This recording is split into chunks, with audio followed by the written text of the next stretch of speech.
There's more to owning a race car than just driving it on track. There's no point getting it unless you can store it, work on it, and most importantly, transport it safely.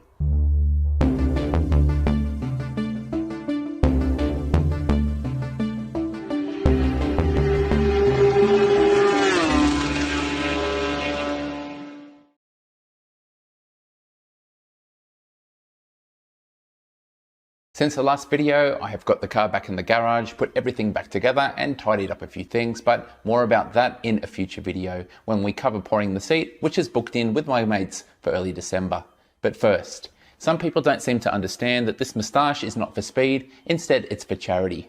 Thank you to those who've donated so far, and the link is down below in the description if you can spare a few dollars. Back to race cars, and it's time to talk logistics. The video you're watching right now has actually been underway since the very start of the channel. And that's because before you go and buy a race car, you need a way to transport it home, as well as a place to actually store it and work on it at your residence. The first thing for me is that I've got a nasty steep driveway. So I identified early on that I had to get an open wheeler just so I could take off the front wing and be able to load it onto the trailer. And this choice was proven correct when we got the car home for the first time. Just some slight ramps needed, and honestly it all went pretty smoothly. But we are jumping ahead in the story. Before I could even think about bringing the car home, I needed to address my garage, which was an absolute mess, particularly on the side where the car would be parked. There was a lot of sorting and throwing out to do, with all of this eventually culminating in this neat bench for working and storage that would comfortably fit behind the car. Some dedicated LED strips above the bench provide great illumination. A big factor in effectively being able to play with your own car is being able to work on it, and I had a fair few tools, some of which I needed to sell because they weren't suitable for the new race car. And that went some of the way towards buying this new gantry crane capable of lifting a ton, which is probably about double what I needed for my Formula 1000. At its lowest height, it only just fits behind the roller door controller, but this has been one of the best purchases I've made. I can lift up the whole car via the roll hoop. I'll tilt only one side, which gets a better angle for some of those tricky welding jobs. The car did come with some spares, but rather than have things clogging up the floor, I tried to mount as much as I could on the wall, and assuming it was either flat or high enough, it wouldn't come anywhere near the parked car. I then expanded next to this to store some of the tools that I was keeping. One great tool that came with the car was this quick jack, just like you see in Formula 1. This is a super convenient and fast way to lift up the car, and it's multi-purpose, with cutouts in the front and rear of the car to do either end. But I still needed to replace my vehicle positioning jacks that were too high to fit under the edge of the car. So to solve this problem I had to go custom, starting with these trolleys that could handle 200 kilograms each. They were rebuilt and reconfigured to sit as low as possible. I could use the quick jack to raise one end of the car, put these underneath, and then lower that back down to make moving the car around a lot easier. Put these underneath all four wheels, and the car can easily be rolled sideways against the wall to take up minimal room. Keeping to theme, I added some hooks to store them on the wall. And there's quite a few of these hooks that seem random until you hang the proper object on them. Like this one for the quick jack, this padded pair to put the front nose cone and wing on if I need to work on the car, and the most obscure ones at all are these wide apart ones. They have a very bespoke purpose in holding the back part of the car's bodywork up and out of the way, off the floor where it can't be tripped over or snapped. To be honest, I'm really happy with this aspect of the setup. So that covers what happens here in the garage, but what about when we want to take it to the track? This is an area where I saved money because I bought it second hand, and most importantly, it was out of rego, making it much cheaper. That meant more paperwork and getting a blue slip inspection done, but it was totally worth it because this type of trailer is perfect for a low car like mine. The brand is Tilta Trailers and they're based in Queensland. And my particular model is the full floor tandem.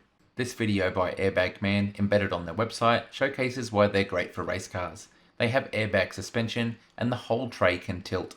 You flip one valve to let out the air, drive or winch the car up onto the trailer bed, close the valve and turn on the inbuilt air pump. The trailer's airbag suspension will then pump itself back up, getting the trailer and car level, ready to strap down and then drive. So easy to load and unload the car, but the airbags also act as suspension, softening the ride for the race car out back. Another reason why I really like this model was all of the accessories you could add on, and in particular I was after the electronic winch with remote and post. I also had to ring and order a set of tie-down straps that weren't included in my sale. As it was designed and fabricated for this model, installing the winch was a piece of cake. But I did make the job a little harder by insisting on giving the winch some weather protection, as well as being able to lock it up to make it more secure. To accommodate this box, I moved the winch back in its position behind the shield, and then all I had to do was drill some mounting holes in the bottom and then assemble the winch inside the box. This winch came with both a wired and wireless remote, and that means I can load or unload the car completely by myself. I think it made sense to aim for solo operation. I'll probably have people with me when I go to the track most of the time, but I don't want to get stuck on those odd times where I don't. When not in use, the winch can be closed up and sealed away from the weather, completing a perfect installation. Or so I thought, because hidden in this picture from when I first purchased the car was an unforeseen problem. The lid for the box, when flipped down into its open position, fouls on the front of the car, and that's unsafe as it prevents the tyre from moving far enough forward to rest on this part of the frame. The solution was simply changing over to these split hinges. The cargo box acts exactly like it did before, except once it's open, you can wiggle it to remove the lid, splitting the hinges in half. And that lets the car roll the whole way to the front, but honestly, I'm still not happy with how the whole thing sits. These front wheel straps that are designed to go with this trailer are just too big for the diameter of wheel and tyre that comes with my car.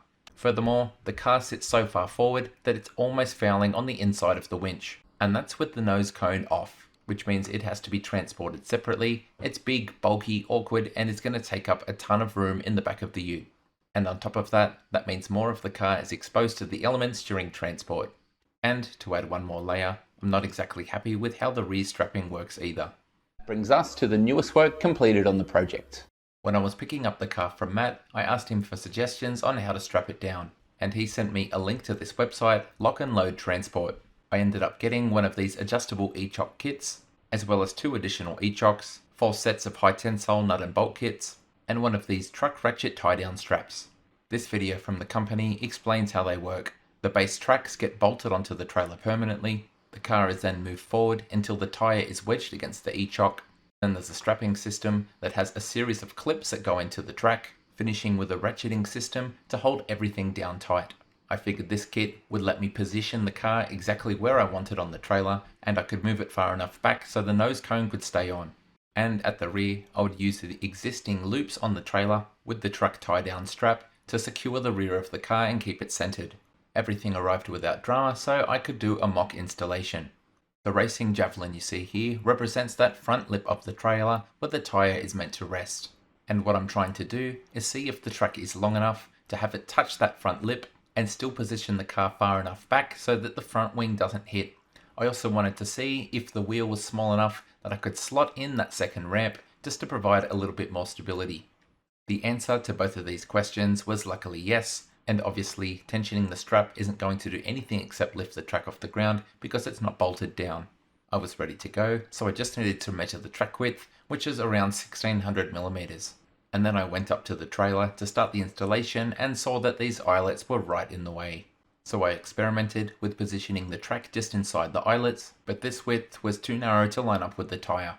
An alternative was positioning the tracks on the outside, but this would have put the straps so far on the outside of the tyre that I would have been nervous. So I thought the only sensible thing to do was to go back to the optimum width, but then trim off the end of one of the tracks to make it clear the eyelet. I bolted 2 of the tracks together in alignment, marked out my cut and got to it. And then after some tidy up with the power file, I painted the exposed ends with this liquid electrical tape. It's not meant for this job at all, but it's a 5-minute quick air setting silicone. And considering how much I hate painting, I think it's a pretty good solution. Apart from dealing with some stinking hot weather, installation went really smoothly. I started by marking out some tape to set up my tracks at the desired width, and the exact position you're seeing here is to let the bolts clear a beam that goes under the middle of the trailer. I clamped the track with my feet in position and drilled the first 2 holes. Bolted the track down at opposite corners. That was, of course, after checking for friends underneath and transporting them to a new location. That kept the track in the correct position for me to go ahead and drill the rest of the holes. I then removed the track, cleaned up any debris, and sealed the exposed metal from the holes with the silicone electrical tape. After that had cured, the track could be installed for the final time using Loctite on the bolts and nuts and torquing them up nicely. Repeat times 4 and the 4 tracks are in place. The only complication with the front tracks being that I had to get the bolts to avoid this drawbar that runs underneath. Pretty slick, and when it's parked like this, there's nothing attached for passers-by to play with. The burning question is, how well does it work? Well, the next morning when it was a little cooler, I decided to load up the car as a test. I can now winch from the roll hoop since Matt installed the strap, and the first problem, although only a minor one, is that the front wind needs to come off when loading or unloading on my steep driveway. This takes less than a minute, so no big deal at all. After that, I can winch the car straight on, and even at this steep angle, the front of the floor just clears, meaning I don't need any additional ramps. Up front, the first set of E-chocks can be installed on each side, and I can use the winch to pull the car hard up against them. That creates a little extra room to get in the rear E-chocks, following which I can relax the winch a little so the car settles into a natural spot. After that, it only takes about a minute to clip in the lashing system, tension and lock. The only thing I'll have to do from here is tie up the loose bits of strap. I hit my second snag in terms of my plan for that single rear strap at the back, and that's because with the car sitting further back, these points were barely accessible. There was still room to get that tracking strap around and attached to the other point of the trailer. This particular one is rated for 2.5 tons, which is huge overkill in this instance, and as you can see, it's massively too long as well. So I've ordered a pair of these retractable straps. They still take 750 kilos each, so they should be plenty strong and they're going to be heaps more convenient. So far, this new system is something I'm very happy with. I haven't modified the trailer in a way that it can't be used with its original straps, maybe for other cars, but the trailer has gained a new, convenient and reliable way to secure the car on the way to and from the track. I know logistics is not the most exciting topic, but trust me, it really is important. And I'm really happy with how all of these working and storage solutions have worked out. And now I'm also happy with how the trailer and transport situation is. I know this saga has gone on way too long, but I think we're finally getting pretty close to when the car makes its debut on track, with me driving at least, after we pour the foam seat. Smells like race car in here, but don't worry. You can mimic this too for a fraction of the price. Just run your car with the garage door closed, spill a bit of oil and petrol on the ground and refuse to clean it up. Almost as good as the real thing.